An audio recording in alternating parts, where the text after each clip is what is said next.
શું કર્યું નંદ બાબાએ? એના ત્યાં લાલો આવ્યો ત્યારે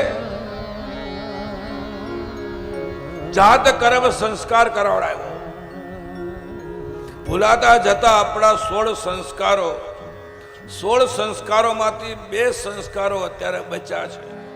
એક સિમંદ સંસ્કાર, એક લગ્ન સંસ્કાર અને ત્રીજો અગ્નિ સંસ્કાર. આ 3 બચ્યા છે. 16 સંસ્કારો આપણા શાસ્ત્રએ આપ્યા છે. જન્મ પહેલાથી આપણે ત્યાં સંસ્કારો શરૂ થાય. સંસ્કૃતિ તો જુઓ.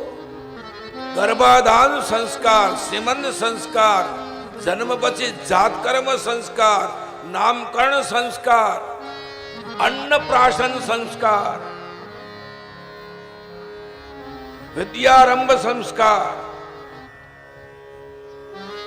જન્મ પછી તુરંત પહેલો સંસ્કાર કરવામાં આવે જાત કર્મ સંસ્કાર. નંદ બાબાએ વિદ્વાન બ્રાહ્મણોને બોલાવીને સંસ્કાર કરાવડા.